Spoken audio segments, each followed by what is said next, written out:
Table Palava Mumbai is Gauri Devidayal and her husband Jay's tribute to the distinctive food culture of San Francisco.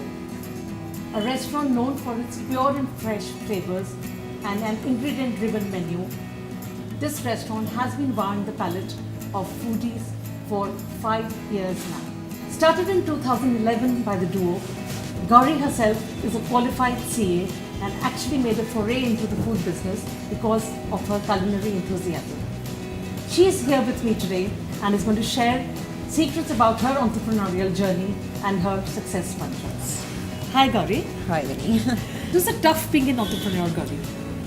It is, and I have to say, sort of 5 years or now almost sort of 7 years down the line, I feel like I have more of that sort of entrepreneur sort of blood in me than I did 6-7 years ago. I think having had the hang of it, understanding sort of understanding what it means to be an entrepreneur, I now when we're looking at sort of what our second or third project's going to be, I feel like I have more to contribute in that decision-making process because I understand sort of the business more. Sure. It's been an interesting ride for me. It's been like a huge growth for me personally, moving from like a completely risk-averse chartered accountant to a slightly more risk-taking person in the hospitality industry. Absolutely, now.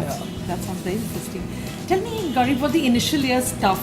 It's hard to deal with sort of criticism initially, but again on that front I feel like I've grown immensely where you understand that you can't necessarily please everybody and then mistakes happen, That is a wise approach, I think. Yeah, and so you have to learn to accept that and take it in your stride and wake up the next day and come back to work and keep doing what you're doing and do it better. So that's been a huge learning for me. I mean, I used to have sleepless nights, sort of pretty much the whole first year. And, now I've just learned to be a little more sort of thick-skinned and sort of cope with it, yeah. But do you really think that entrepreneurship is something that can be learned, it can be taught, or is it something that somebody's born with? I think you're kind of either bent one way or the other, so you sort of probably know if you're an entrepreneur by nature or not. So, yeah. But in this business, what would you say is your expertise that you bring to the table? Of course, you obviously oversee everything, but what is that one distinct skill that you really bring to this? So, I mean, I tend to look after sort of the day-to-day operations, but also obviously the finance aspects of it, because that's my sort of background, and that's a huge part of running a business, any business. So understanding, the numbers is critical, so I manage that, which sort of takes up a large part of my time. And then I also look after, we have 80 staff on our payroll, which is kind of like running a school. So it also takes up a sizable amount of my time, just managing staff. I mean, a key part of this business is you're in the service industry at the end of the day. So even if your product's great, you need a great team to be able to offer and serve your guests, and it's as much about the service as it is about the product. So and then anything else that needs to be done, absolutely. I'm sure firefighting and whatever. Except cooking, I can't cook to save my life, for which we have a chef, a great chef. So absolutely. Yeah. Tell me something. Do you believe that it's passion, hard work, knowledge, skills, or luck? What is it that really makes a person tick in this business? It's obviously, I think, a combination of all those things. But without that passion, I think it's a combination of everything.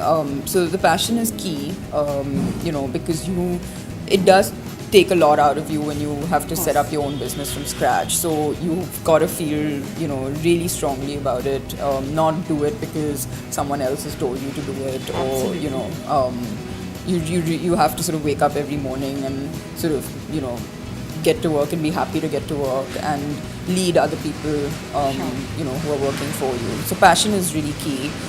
Knowledge is important, and you don't necessarily have to have all of it yourself. I mean, you're not, ever going to be a know-it-all. So you have to be open to relying on experts. But it's important when you have your own business to understand all aspects of it, even if you're not an expert in every aspect. Possibly luck, but I feel like I don't necessarily believe in luck in these things. I think that if you understand your product and you understand the market and sort of, you recognize sort of where your product fits into that market, you have to be really confident about whatever your offering is and believe in it. And I think that it comes across in then what you're doing, and people, will no doubt sort of, appreciate it. Yeah. According to you, what are the three things that sort of lead to failure, or perhaps sort of, lead to entrepreneurs not succeeding? So I mean, it's a couple of things that we talked about. So one thing is that you do have to be passionate about what you're doing, not do it, like I said, because you're copying someone else's very successful idea. So I think having an original product that fills a gap in the market is sort of what you need to be sort of looking out for. So that's one thing, and then I think hard work. That's not expecting things to happen by magic, but really just be willing to put in whatever it takes. What are the tips that you would like to give to budding entrepreneurs in the food and beverage space who wanting to sort of come into this space? Is now a good time, and what should they watch out for? I'm sure now is as good a time as any. Especially in this city, it's thriving. The business is thriving. I mean, I hear about new places opening every week, and there's a huge demand for good food in this city. So there's definitely room for more. I think one big misnomer about the sort of restaurant industry is that it's very glamorous and it's very sort of exciting to have your own restaurant. I think that one big tip is that don't get swayed by that. I mean, that's probably like 2% of what is involved with running a restaurant. It's seriously hard work. I've never worked this hard in my life, and I luckily love every minute of it. But I think that you have to get into it for the right reasons.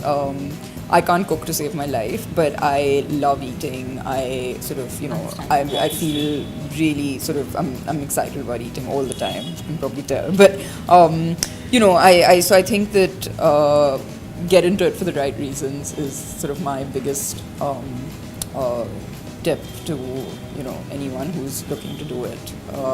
And I don't think it's necessary to have any previous experience. I think you just have to get into it for the right reasons and be smart about whom you work with.